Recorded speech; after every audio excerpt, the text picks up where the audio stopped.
기독교의 3대 보배 사도신경, 십계명, 주기도문. 주기도문은 둘 합쳐서 무엇을 믿고 어떻게 살 것인가. 그냥 습관이야, 습관. 좋게 말하면 문화고 나쁘게 말하면 그냥 습관이야.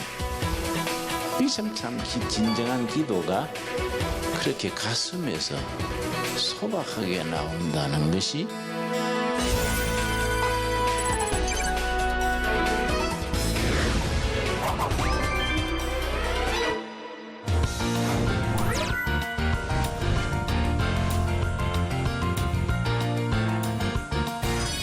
기독교의 3대 보배 사도신경, 십계명, 주기도문.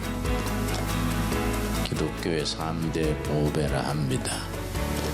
사도신경은 무엇을 믿을 것인가, 십계명은 어떻게 살 것인가, 주기도문은 둘 합쳐서 무엇을 믿고 어떻게 살 것인가 합친 것이 주기도문이라 그렇게 일컫습니다. 주기도문은 마태복음 6장과 누가복음 11장에 적혀 있습니다. 특별히 누가복음 11장에서 예수님의 제자들이 예수님께 우리들에게 기도를 가르쳐 주시옵소서 이렇게 요청을 했을 때 예수님께서 이렇게 기도하라 그러시고 주기도문을 일러주셨습니다.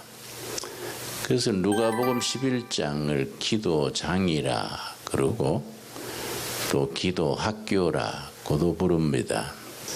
주기도문은 내용이 6가지 설교 제목이 있습니다. 3가지는 하늘에 속한 기도, 3가지는 땅에 속한 기도, 합쳐서 6가지 기도 제목이 있는데 오른손에 3가지 기도 제목, 왼손에 3가지 기도 제목을 손에다가 담고 하늘 보호자에 올리는 겁니다. 저는 그렇게 이해를 합니다. 또 그렇게 설명을 하고 오른손에 3가지, 왼손에 3가지, 6가지 기도 제목을 손에 담고 하늘 보호자에 올리는 거예요. 그 첫째 오른손에 3가지 기도 제목은 하늘에 속한 기도. 하늘에 계신 우리 아버지여 이름이 거룩히 여김을 받으시오며. 아버지 이름이요, 이름. 두 번째는 나라 임하옵시며 하나님의 나라. 세 번째는 뜻이 하늘에서 이룬 것 같이 땅에서도. 땅이란 것이 내 삶의 현장이지요. 내 가정, 내 일터, 우리 교회. 땅에서 이루어지이다. 요 3가지지요. 여호와의 이름, 하나님의 나라, 아버지의 뜻. 요 3가지지요.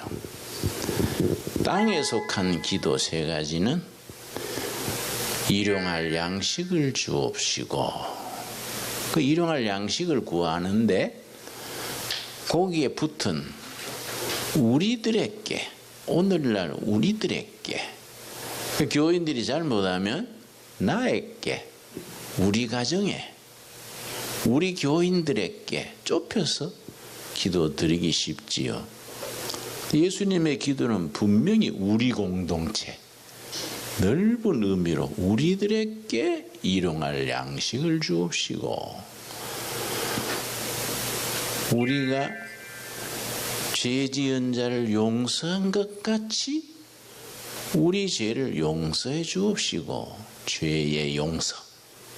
첫째는 일용할 양식, 둘째는 죄의 용서, 세 번째 시험에 들지 말게 하옵소서. 악에서 보호지요. 그래서 이제 땅에 속한 기도 3가지, 일용할 양식, 또 악에서 보호, 죄의 용서. 그리고 결론으로 나라와 권세와 영광이 아버지께. 이게 이제 주기도문의 간결한 구조입니다. 자, 그러면 이제 하나씩 우리가 풀어나갑시다. 여러분이 사실은 주기도문이 우리가 어려서부터 늘 들이던 거니까 아주 친숙하지요. 근데 나는 이제 모태신앙입니다. 할아버지가 시골에서 경북 청송이라는 곳이 내 고향인데요. 할아버지가 그 두매산골에서 머슴살이 하다가 지나가는 미국 선교사가 논둑에서 전도를 했어요. 그 예수님을 영접하고 예수 믿게 돼서 내가 3대째 교인입니다. 우리 같은 사람을 모태신앙 그래요. 그런데 모태신앙을 가진 사람들의 한 가지 함정이 있습니다. 어려서부터 철들기 전부터 주기도문을 암송하는 거예요. 평생 주기도문을 젖될 때부터 주기도문을 하니까. 근데 이게 그냥 주기도문 들읍시다. 그러면 주르르 나가버린 게 얼음에 박 밀듯이 그냥 하늘에 계신 우리 아버지 쭉 나가버리는 거예요. 그런데 한 구절 한 구절 우리 영혼 속에 뿌리 내리고 이걸 음미하고 성찰하고 적용하는 이런 과정이 없어지기 쉬운 거예요. 그냥 습관이야, 습관. 좋게 말하면 문화고 나쁘게 말하면 그냥 습관이에요. 이게 이제 모태신앙의 함정이라 하겠지요. 그래서 사실은 주기도문 같은 기도를 한 구절 한 구절을 마음속에 새기면서 아주 깊이 기도 드릴 수 있어야 됩니다. 그러니까 다 아는 것 같지만은 사실 잘 모르는 거지요. 그래서 아마 이런 공부 시간이 필요하다고 여겨집니다. 자, 하늘에 계신 우리 아버지, 이 자체가 아주 특별합니다. 우리말은 이렇게 수식어가 앞에 붙어서 우리 아버지, 하늘에 계신 우리 아버지 이래 나오지만은 영어나 헬라어에는 그렇지 않습니다. 어순이 다르지 않습니까? Our Father who art in heaven 이래 나가지요. 우리 아버지가 먼저 나오는 거예요. 이게 옳은 거거든요. 그런데 예수님의 가르치신 기도가 그 점에서 아주 혁명적인 것이 예수님 당시의 바리새인들, 제사장들, 유대인들의 기도는 앞에 장황하게 많이 붙었습니다. 전지전능하옵시고 거룩하시고 많이 붙어가지고 아버지시여 나오지 않습니까? 그 유대인들의 기도가 그랬습니다. 근데 예수님은 딱 거두절미하고 아버지, 이게 혁명적이지요. 아버지. 그 예수님이 산상수훈에서도 아바 아버지시여, 아빠지요. 아빠 아버지. 그래 그 당시에 막 장황하게 문자 쓰던 바리새인들, 제사장들의 기도를 거두절미하고 그냥 아버지, 하늘에 계시는, 또 다른 표현 아빠 이렇게 나가는 겁니다. 이게 옳은 거 아닙니까? 하나님 아버지한테 문자 쓸 필요가 뭐 있습니까? 우리도 유교 문화권에 있지 않습니까? 그래서 그렇게 꾸미기를 많이 해요. 문자로 일거수일투족을 살피시고 거룩하시고 한참 가서 아버지시여 벌써 잠이 오는 거예요. 이게 우도 이거 벗어나야 되지요. 이 군더더기가 없어야 됩니다. 그래서 우리 아버지 하늘에 계시는, 그 당시에는 그 자체가 획기적입니다. 어린아이들이 말 배울 때는요, 전 세계가 공통입니다. 엄마, 마미, 마마 다 같지 않습니까? 파파, 아빠 다 같은 거예요. 이제 나이 들어가면 말 배우기 시작하면서 이제 자기 언어로 말이 달라지지요. 그러니까 어린아이들이 아주 말 배울 때는 전 세계 공통이에요. 그때 그 수준으로 아버지 부르는 거예요. 아빠, 응? 내가 지금 이게 어렵습니다. 아빠가 봐주셔야지요. 이게 참 진정한 기도가 그렇게 가슴에서 소박하게 나온다는 것이 참 중요하다 하겠습니다. 하늘에 계신 우리 아버지시여, 이름이 그렇게 여김을 받으시오며, 여호와의 이름. 성경 전체 속에서 하나님께서 자기 이름을 직접 소개한 곳은 딱 한 구절입니다. 출애굽기 3장입니다. 그럼 찾아보겠습니다. 그 이름을 직접 소개한 출애굽기 3장 13절. 창세기 1장 1절 시작할 때 내 이름은 누구고 천지 창조를 왜 하고 그리 없지 않습니까? 수식어가 없지요. 그냥 하나님이 천지를 창조하시니라 선포지요. 선포하시고는 믿으려면 믿고 말라면 말아라. 믿는 사람은 축복이고 안 믿는 사람은 그 이미 심판 아래 있는 거이다. 성경이 그런 식으로 나가는 거이지요. 그러니까 선포로서 태초에 천지를 창조하시니라 나가면서 자기 소개, 창조하는 이유 일체 없는데, 출애굽기 3장에 가서 하나님이 모세와 대화하시면서 성경에 유일하게 자기 이름을 소개하십니다. 출애굽기 3장 13절입니다. 10절에, 출애굽기 3장 10절에 하나님께서 모세에게 내 백성을 인도하라. 그랬었지 않습니까? 내 백성을 인도하라. 출애굽기의 주제지요. 그러니까 모세가 하나님, 내가 능력도 없고 나이도 많고 나이 80인데 지가 그걸 어떻게 감당하겠습니까? 이렇게 대화가 시작이 되는데 13절에 모세가 하나님께 이름을 물었습니다. 출애굽기 3장 13절 읽습니다. 모세가 하나님께 아뢰되, 제가 읽습니다. 내가 이스라엘 자손에게 가서 이르기를 너희의 조상의 하나님이 나를 너희에게 보내셨다 하면 그들이 내게 묻기를 그의 이름이 무엇이냐 하리니 내가 무엇이라고 그들에게 말하리까? 이런 질문이 나오는 그 시대의 문화적 배경을 이해해야 됩니다.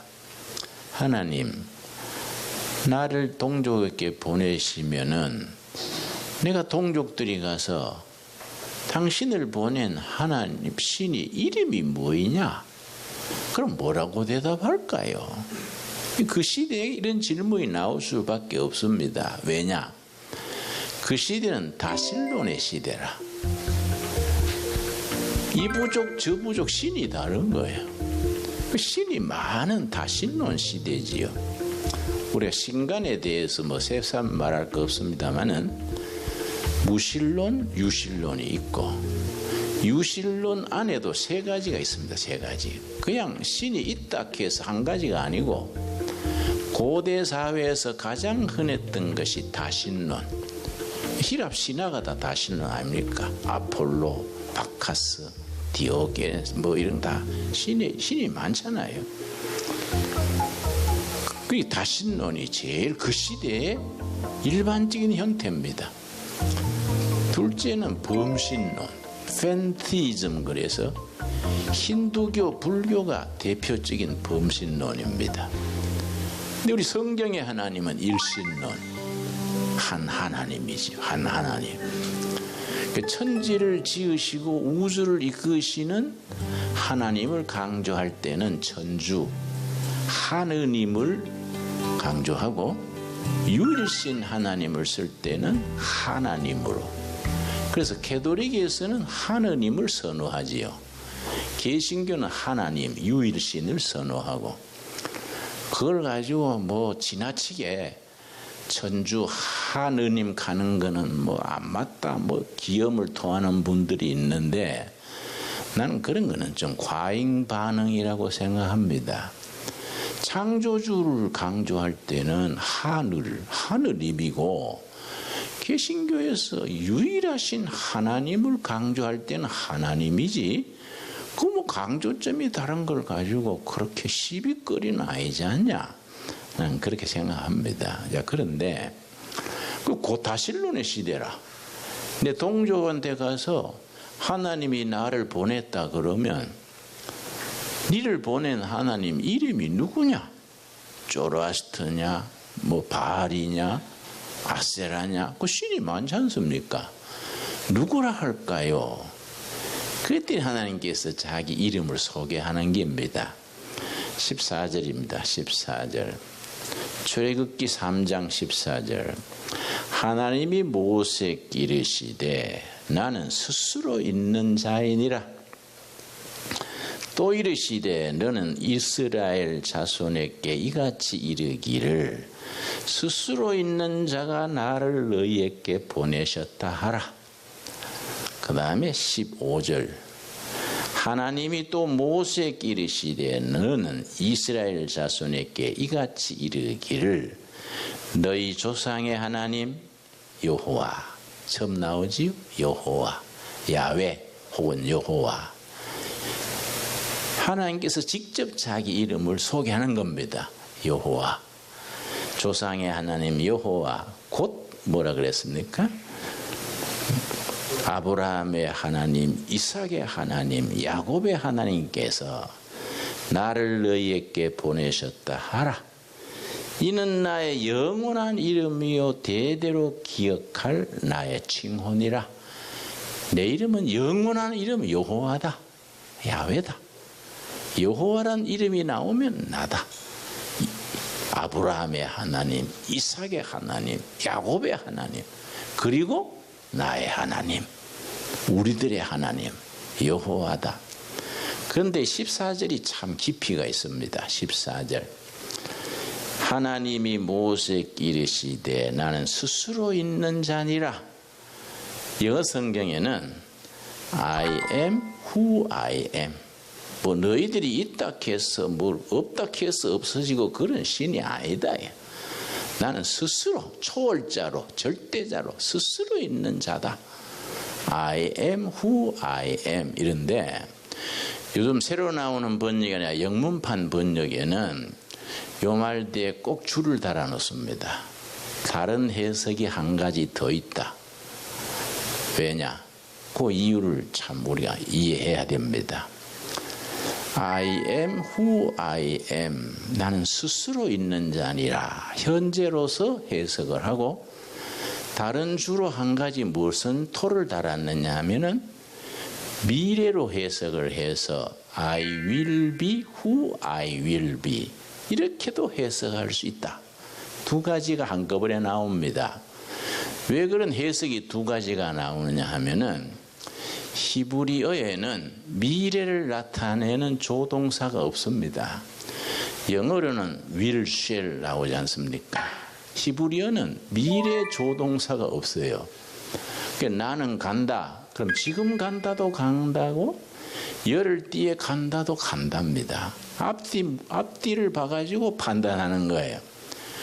그러니까 히브리어는 미래 조동사가 없기 때문에 현재로서 해석할 때 나는 스스로 있는 자다. I am who I am으로 되는데, 이게 미래로 해석될 때는 의미가 달라지고 깊어지는 거이지요. 내가 어떤 하나님인지는 지금 내가 너희에게 말해도 못 알아듣는다.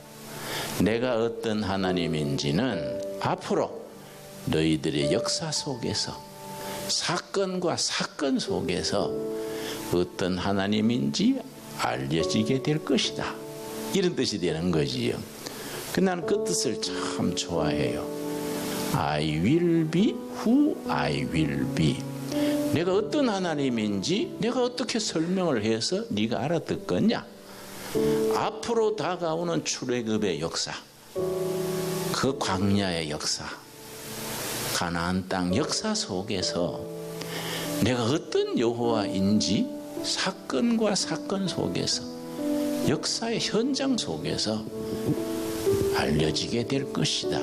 그 뜻이지요. 그래서 성경에 참 그런 면이 깊이가 있는 것이, 이스라엘 백성들은 큰 민족적인 사건을 경험할 때마다 여호와의 이름이 하나씩 붙습니다.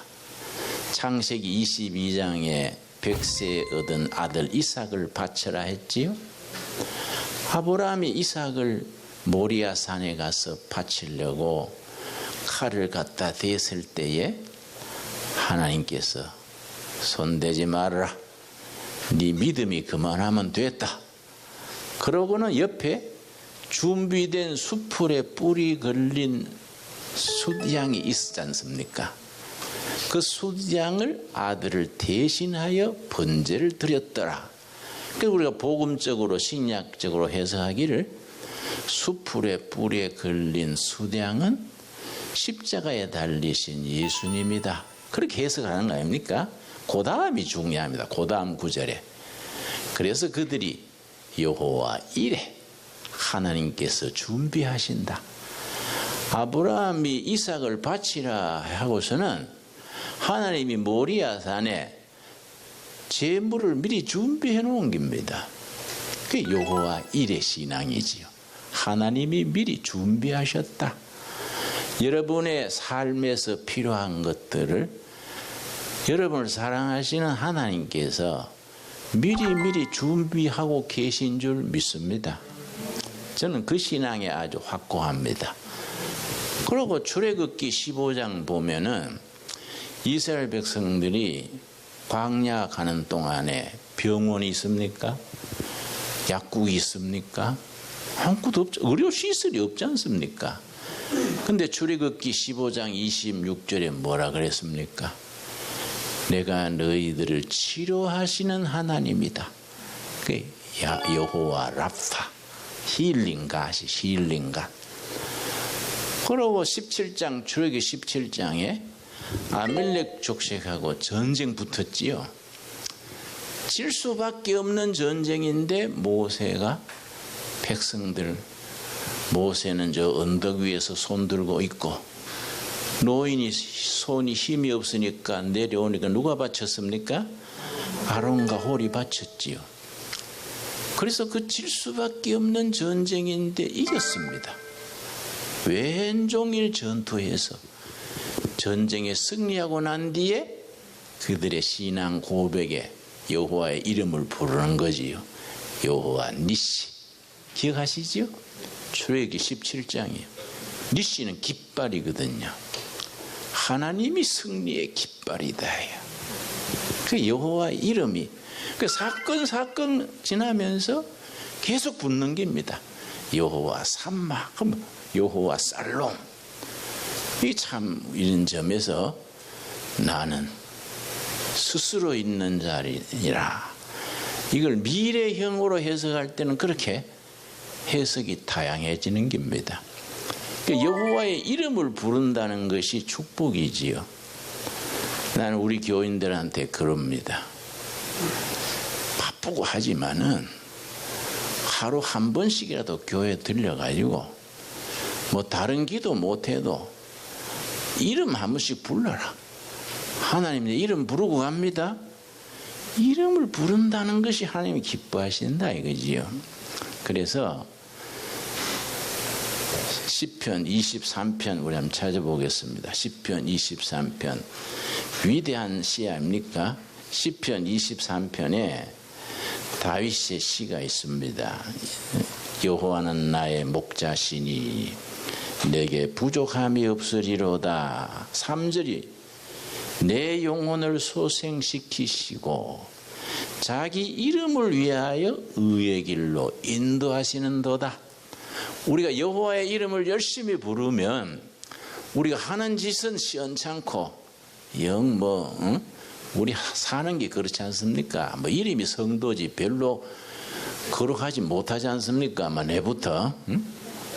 그런데 여호와의 이름을 부르는 거예요. 자기 이름 때문에 우리를 바르게 인도하신다. 하는 행실로 봐서는 하나님께서 영 마음에 안 드시는데 여호와의 이름을 자꾸 부르니까 자기 이름으로 인하여 우리를 의의 길로 인도하시는도다. 정말 여호와의 이름 열심히 부릅시다. 나라가 어려울수록 6.25 때나 4.19 때나 나라가 어려울 때마다 우리는 하나님 전에 나가서 말씀 앞에 놓고 여호와의 이름을 부르는 거야. 아버지 부릅니다. 오늘 또 부릅니다. 그러면 그 이름으로 인하여 우리를 의의 길로 인도하시는도다. 이 나라를, 이 백성을, 이 교회를 잘 이끌어 주실 줄 믿습니다.